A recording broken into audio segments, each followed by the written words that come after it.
today I'm sharing our elderberry syrup recipe, and here's some we've made previously, and you can see how pretty it looks, and it's nice and thick, and it is so good.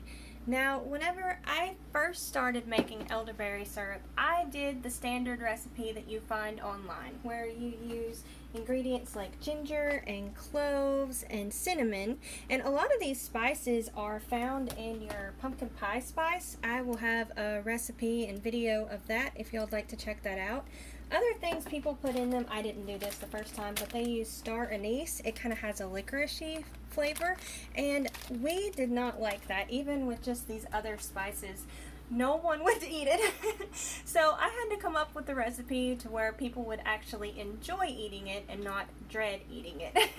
So we do several different things, but to start, I'm going to put a cup of water in our pot here, and I'm going to turn it up. Start mine at about medium high. And we are going to fortify this using vitamins. Now be sure and don't overdo this. So in this recipe, I'm going to use 3 tablespoons of not 3 tablespoons, 3 capsules of vitamin C, 3 capsules of zinc. And you can put whatever herbs and things that you want in here. There's ashwagandha. I've heard of people using astragalus and rose hips and echinacea and things like that. You know, whatever it is you want to put in there, just be sure that whatever you're putting in, that no one's allergic to any of these ingredients. So we're going to go ahead and take these and put them in here. And I was also going to show, I only did 2 in the zinc here. Let me get this thing open. This is a pill crusher, and it is amazing at how well it crushes this. So we're going to put a zinc in here, and I'm going to show how good it works. I did not know that these things were this easy to crush a pill here. So if you crush it like this, and then you let it kind of back out a little bit, and then crush it a little bit more, and let's see, there it is. It's all crushed up really easy. And then we'll just add that to our bowl here and put that in. And then we are going to put just a few of the echinacea here. I think I'm just going to do 2. So, but just whatever you add, you know, just don't overdo it, and make sure nobody's allergic to any of these things. So we'll do that. And then the next thing we'll do is we'll get all of those in there, and then we're going to add our elderberries. These are elderberries that we grew and dehydrated from our elderberry plants. If I can, I'll try and have our editor put in some pictures, because they are absolutely beautiful plants. So we're going to put in a 1/2 cup of those, and then we are going to put in a 1/2 cup of strawberries. These are just the frozen variety.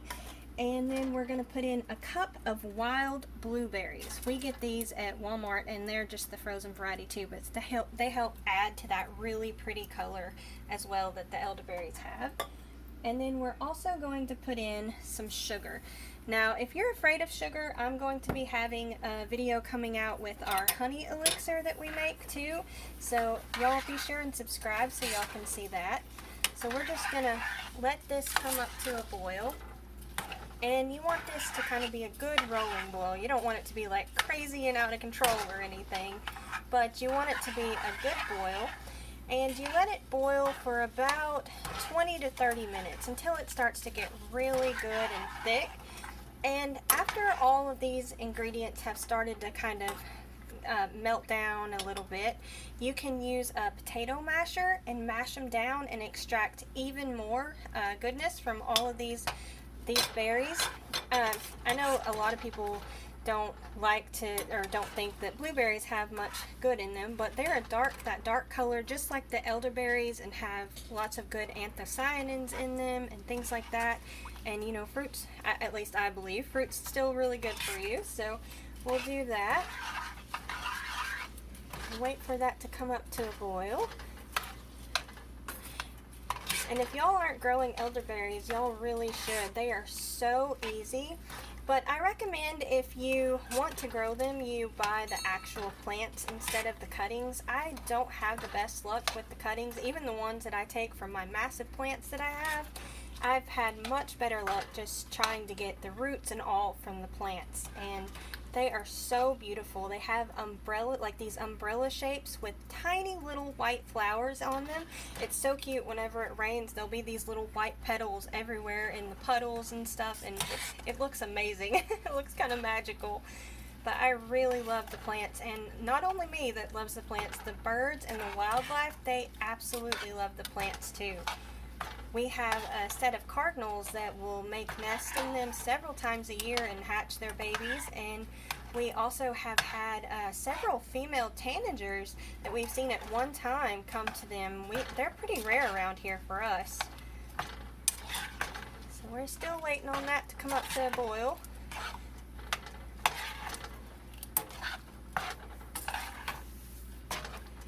We may fast forward this and do a little time lapse here because this takes a little bit of time.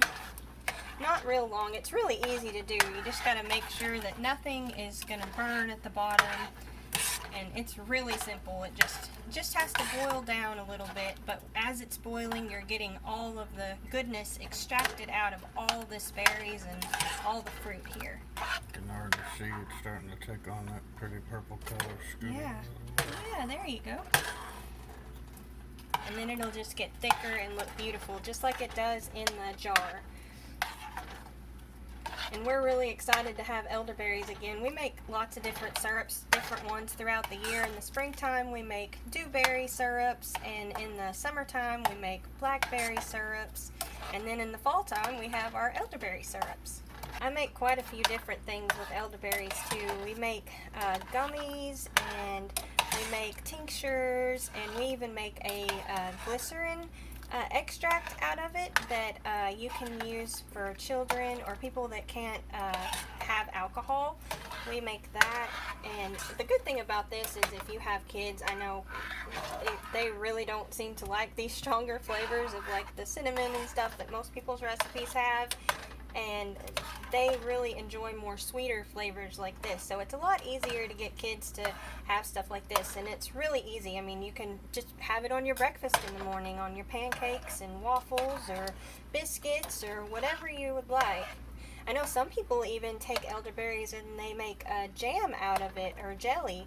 I haven't done that before, but some places you can even just buy that in the store. I think our local food store even has some of that. We usually just make syrups and extracts and tinctures and gummies and capsules. I make the honey elixir.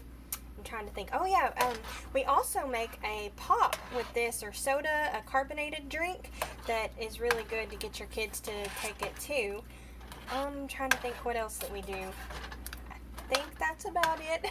I can't really remember anything else. But kids really like the drink with it to make it carbonated. That's another really good way to get them to take it, as well as the syrup. You can even use it like Kool-Aid. Yeah. The syrup. Mm-hmm. Just add water to it and make a Kool-Aid type drink. Yeah. Almost like a concentrated juice kind of thing. Sort of, yeah. But there's lots of different things you can do with them. And if you don't have elderberry trees or anything like that, you can buy dehydrated elderberries. I will leave a link to that in the description. That's what I used to do before my trees got to where they produced a lot. But you can see the color's getting even darker there. I was waiting for it to boil before I started to try and mash it down at all. But you don't have to mash it down. That just kind of helps extract some of the flavor and all the good stuff in there.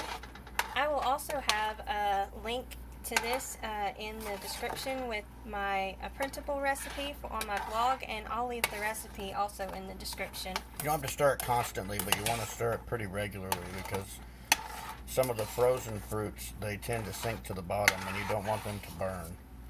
And also the sugar can start to burn on the bottom of the pan, and it'll make your syrup taste weird. So just make sure and stir it pretty regularly. Don't walk away from this. Stay with it. You can even see it starting to coat the spoon. The water's turning into syrup a little bit. And if you want, you can turn the temperature down a little bit to where it's not a crazy boil.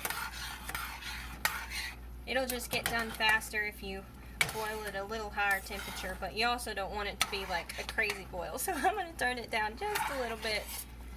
It's starting to get a little foamy. Got a good rolling boil now, and that's what you want. You just let it stay at that good boil there for, I don't know, about 15 to 20 minutes or so until it gets nice and thick. It may not even take that long. I'll show you kind of the thickness that we like ours to be.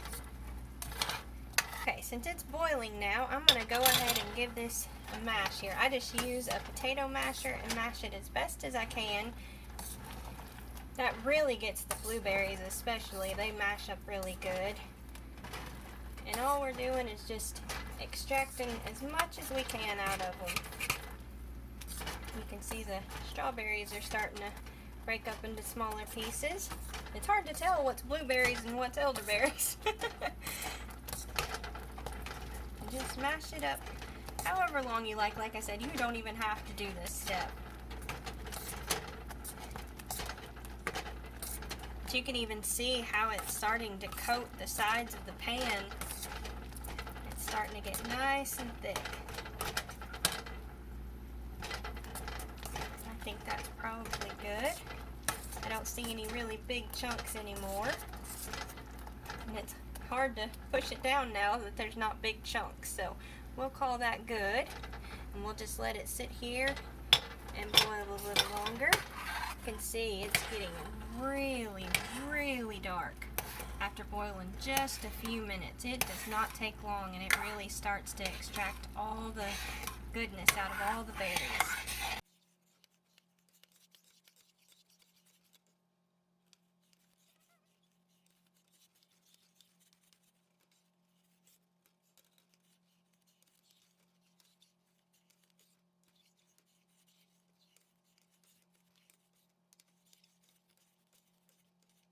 Alright y'all, it's been about 25 minutes and you can see it's starting to get really thick. Now you want to only boil this till it's about this consistency, because you don't want to overdo it because it's really hot right now, and as it cools, it's going to thicken. So we're going to let this sit and cool down a little bit because I need to add it to my jar and I don't want to break my jar and then lose all this goodness. So we're going to let this cool and sit. We're going to shut it off and let it sit here and cool down, and then I will come back and show you what we do next. Hey y'all, it's been about 10 minutes and we're gonna stir this up. You can see it's still liquidy, but we want it to be like this so it'll go through the sieve here, but the color looks amazing on it. So we'll do that and we'll go ahead and strain it here. So we'll just put it through. I just use a little funnel and a strainer here. Strain it just like that. And I don't know if you can see down below, it's starting to come through. But if you let this sit too long, it'll be too thick and won't be able to make it through the sieve. So it's best to catch it at about 10 minutes for us is about perfect. Let's see.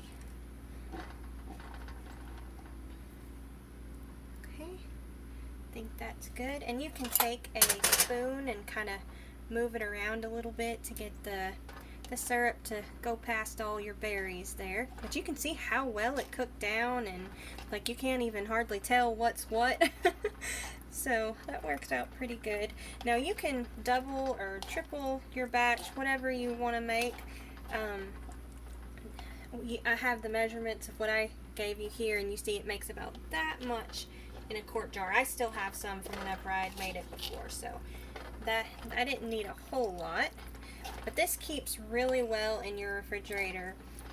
You can just use one of these leak-proof lids like this, or you can use just a regular canning jar lid. And sometimes you can just get your canning jar lid on it whenever it's nice and warm like this, and just the heat from the syrup will cause a suction and your canning jar lid will seal there. Now you can't like put it on your counter and keep, or like out of the refrigerator and keep it, but it does keep in the refrigerator even better whenever it does that. And we've kept dewberry syrup and some of our other syrups for well over 6 months, and they're just fine. Alright, I think we've got just about everything we can get out of there, so I'm going to set this over here, and then you can see how nice it is. You can see even though it is still really warm, you can see it coating the jar there, and it is such a pretty color. You can see that there. And even in the pan and on the spoon, I'm going to show you how nice and thick it is there. Well, let's see it not get the other berries. You can see it kind of drip there. Do like that, and it's really good. Just like that. And well, we won't let this go to waste because this stuff's good. It's really good. And you can taste the elderberry just a little bit. It's not so overpowering like some things, and it tastes amazing with the blueberries and the strawberries. But I think that's all we have for you today. I will leave a link to a blog with the printable recipe, and I'll leave the recipe in the description. And we hope that y'all enjoy this recipe as much as we do. If y'all would, like, comment, and subscribe, and I'll have even more elderberry videos coming out, and we'll see you next time.